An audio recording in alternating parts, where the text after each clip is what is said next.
In the late 1970s, life in Soviet Russia's quaint towns and villages seemed almost idyllic.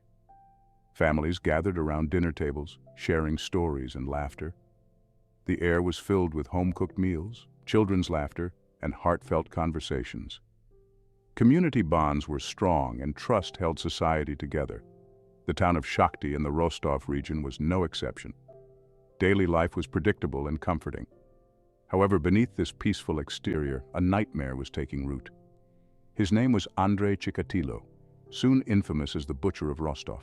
The first inkling of terror in the Rostov region began in 1978.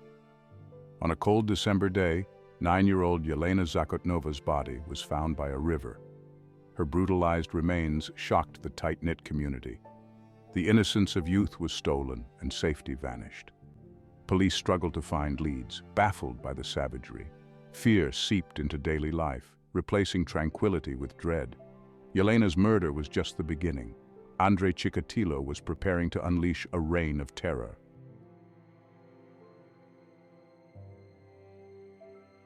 Andrei Chikatilo was an enigma to those who knew him. He was a husband, a father, and a schoolteacher, roles that should have made him a pillar of the community. His appearance was anything but menacing. With his disheveled hair, nervous demeanor, and unremarkable looks, he blended into the crowd effortlessly. No one could have suspected that behind his benign facade lay a mind teeming with monstrous thoughts. In his daily life, Chikatilo moved through the world like a shadow, unremarkable and easily overlooked. His colleagues and neighbors saw him as a quiet, albeit somewhat eccentric individual. He kept to himself, seldom drawing attention. This invisibility was his greatest weapon. It allowed him to move freely, observing potential victims without raising suspicion.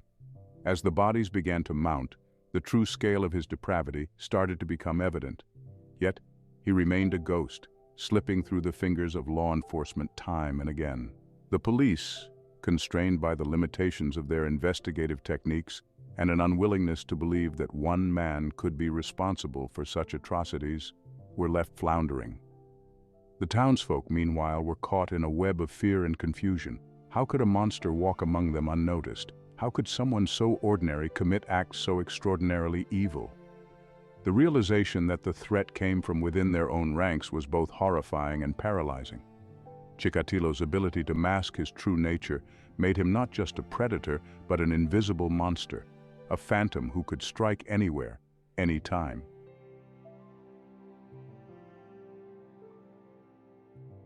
The story of Andrei Chikatilo's reign of terror began with the brutal murder of Yelena Zakotnova. Her lifeless body was discovered by the river in December 1978. The news spread fear and grief through Shakhty. This crime was monstrous, beyond comprehension. Investigators were shocked by the brutality. Yelena had been stabbed multiple times. The mutilation suggested a sinister, ritualistic element. The town mourned deeply. Her death shattered the town's sense of safety. Police were under immense pressure to find the killer. Despite efforts, the investigation yielded little.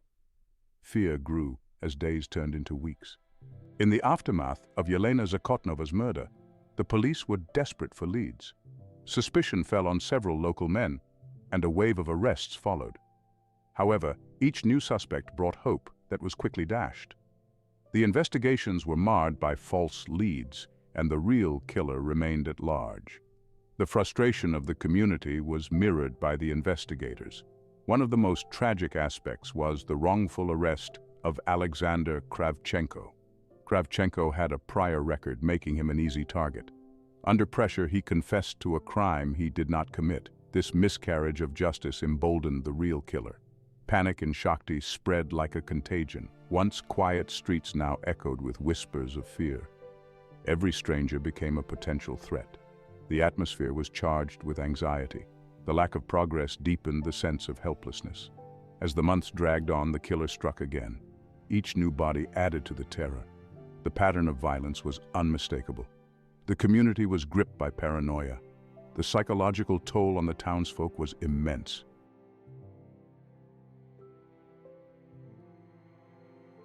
Throughout this period of fear and uncertainty, Andrei Chikatilo remained an enigma.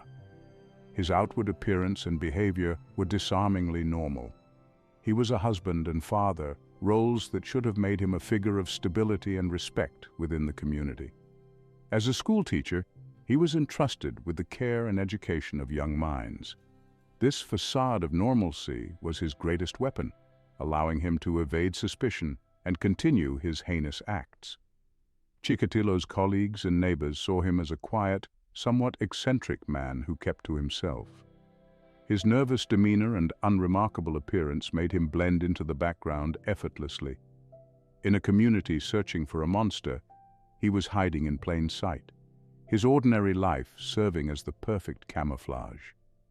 He was meticulous in his actions, careful not to draw attention to himself, and this made him extraordinarily dangerous.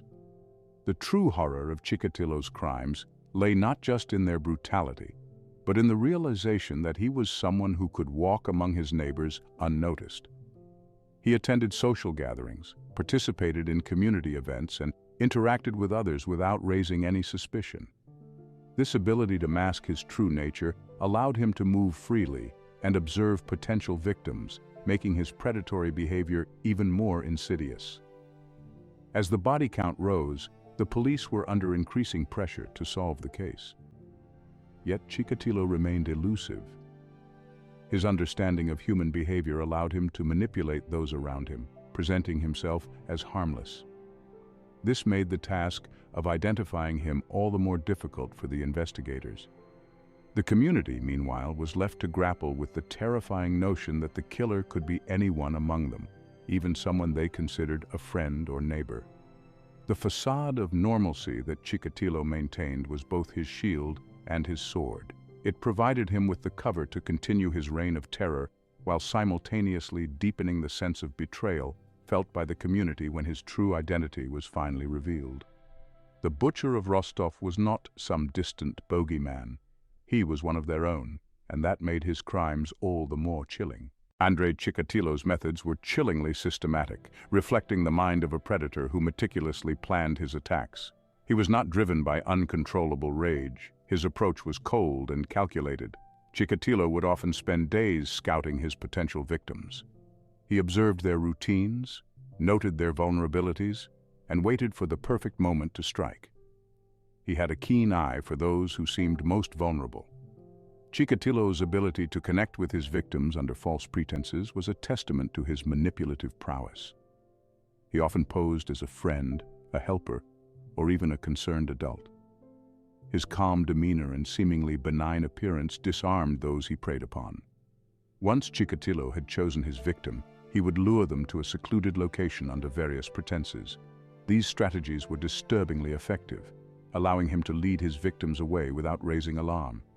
The isolated forests and abandoned fields of Rostov became his hunting grounds. He would often begin with verbal intimidation, breaking down his victims' resistance. This psychological manipulation was followed by physical violence. Chikatilo's control over his actions was paradoxical. While his violence seemed chaotic, the precision and consistency of his methods suggested a deeply ingrained ritual. Each act of violence was a carefully executed step in his macabre dance of death.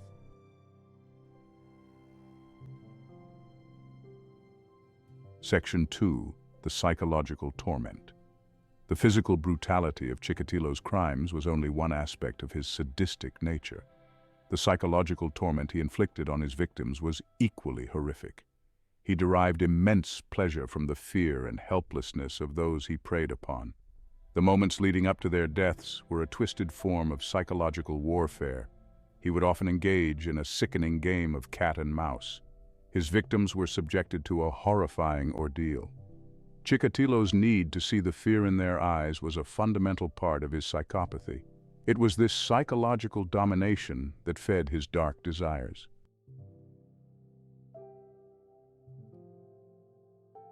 Section 3. The Dark Rituals of Death. Chikatilo's killings followed a disturbing, ritualistic pattern. Each murder involved precise mutilations, often removing organs and disfiguring faces. These acts were symbolic, reflecting his twisted psyche and need to obliterate his victims' humanity. The way he staged the bodies showed his obsessive attention to detail. His ritualistic behavior was a key component of his psychological profile. Investigators noted the bite marks, stab wounds, and carvings as his gruesome signature. The forensic evidence painted a picture of a profoundly disturbed man. Each new body discovered was a symbol of the ongoing nightmare. Chikatilo's reign of terror left an indelible mark on Rostov.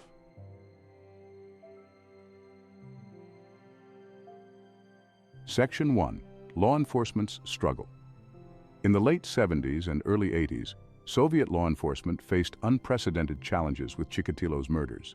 The random victims, varied locations, and extreme violence confounded the authorities.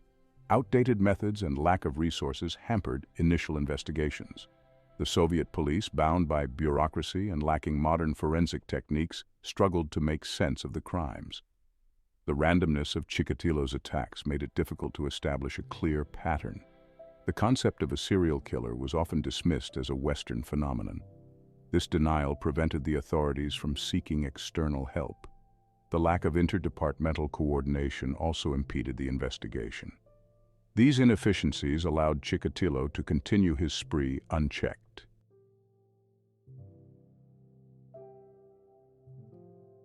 Section 2. Initial failures and missteps. The early investigation into Chikatilo's murders was marked by significant missteps. Police initially failed to recognize the serial nature of the crimes. Each murder was treated as an isolated incident, leading to fragmented investigations. Critical evidence was often mishandled or overlooked. Investigators missed opportunities to establish patterns pointing to a single perpetrator. Wrongful focus on certain suspects based on flimsy evidence led to hasty arrests. Internal politics and bureaucratic hurdles within the Soviet police force played a detrimental role. The culture of secrecy and fear of admitting failures led to a lack of transparency. These missteps delayed the identification and capture of Chikatilo.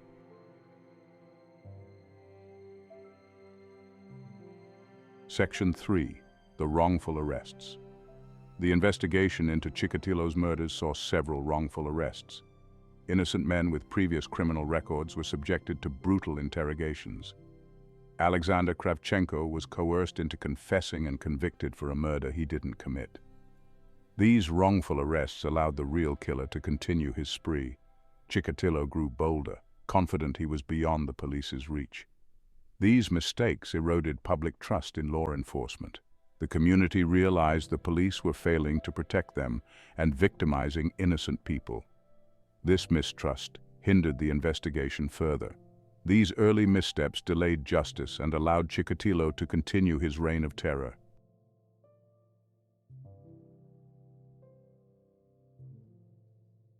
Section 1. The breakthrough. The turning point came with Viktor Burakov, a diligent investigator. Burakov recognized the need for a systematic investigation. He proposed the theory of a single, prolific serial killer. Burakov's persistence paid off despite initial skepticism. He used criminal profiling to narrow down potential suspects. Improved forensic techniques like blood and semen analysis linked multiple murders to a single perpetrator. This scientific approach marked a new era in the investigation. Burakov's innovative methods moved the case forward. His relentless dedication was crucial in finally making progress.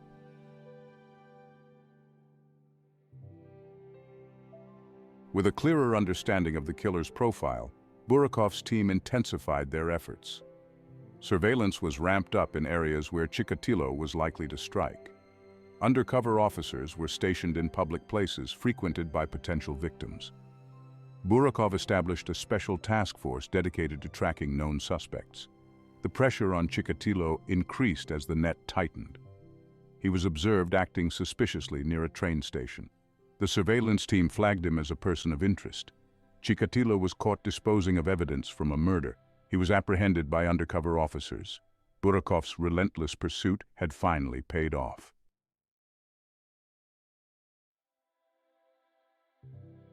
The arrest of Andrei Chikatilo was a momentous occasion.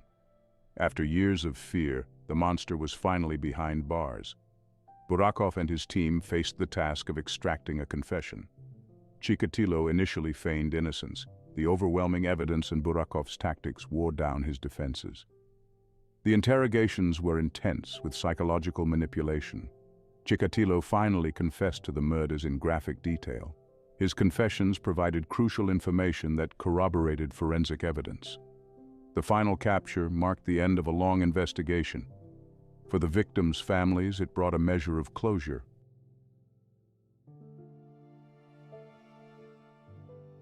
Chikatilo's confession was a torrent of horrifying detail. He recounted each murder with disturbing clarity. His recounting was a macabre celebration of his deeds. Chikatilo described how he selected his victims and performed gruesome rituals. He derived satisfaction from the fear and dehumanization of his victims. Investigators were deeply shaken by his confessions. He detailed the murders with clinical detachment. Chikatilo kept trophies from some victims discovered in his home. Each revelation added to the horror. The butcher of Rostov had finally been unmasked. The trial of Andrei Chikatilo was one of the most sensational in Soviet history. It drew massive public and media attention. The courtroom was packed and the atmosphere was electric. Chikatilo's demeanor during the trial was unsettling. At times he ranted incoherently, screaming obscenities. At other moments he sat quietly, almost bemused. His lack of remorse infuriated the families of his victims. The prosecution presented a mountain of evidence.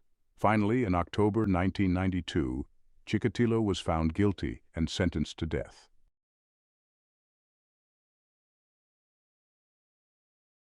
The execution of Andrei Chikatilo in February 1994 ended his physical presence, but his crime's impact continued to reverberate through Russian society. Chikatilo instilled a pervasive fear that altered the community's fabric. Rostov's peaceful woods and fields became sites of terror and trauma. The psychological toll on the community was profound. Parents became hypervigilant and children were taught to distrust strangers. Media coverage of the trial fueled the atmosphere of fear. The realization that such evil could exist behind normalcy left lasting paranoia. For law enforcement, the Chikatilo case was a harsh lesson in modern investigative techniques. Initial failures highlighted the need for better training and resources. Significant changes in police methods followed Chikatilo's capture. The legacy of the butcher of Rostov included a cautionary tale and a catalyst for improvement. His crimes were about the relentless fear he spread. The butcher of Rostov serves as a grim reminder of the evil that can lurk behind unassuming faces. The community of Rostov, though scarred, has endured, carrying forward the lessons learned. As we conclude, we turn to the enduring impact and ongoing efforts to heal and remember the victims.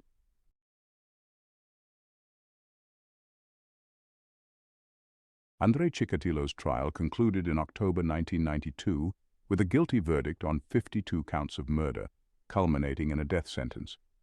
This decision was met with a mixture of relief and lingering sorrow among the victims' families and the broader community. Chikatilo's execution took place on February 14, 1994. In typical Soviet fashion, the execution was swift and clinical, a single bullet to the back of the head. The announcement of Chikatilo's execution was a moment of closure for many.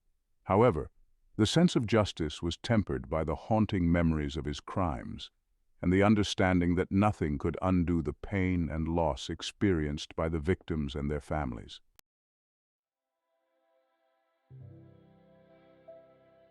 In the aftermath of Chikatilo's execution, the community of Rostov began the slow and painful process of healing. The deep wounds required a collective effort to rebuild trust and restore safety. Memorials provided spaces for communal mourning and remembrance. Families found solace in honoring their lost loved ones. These sites fostered resilience and unity. Psychological support services were essential for recovery. Counselors and support groups helped process trauma. Recognizing the psychological impact was crucial for holistic healing.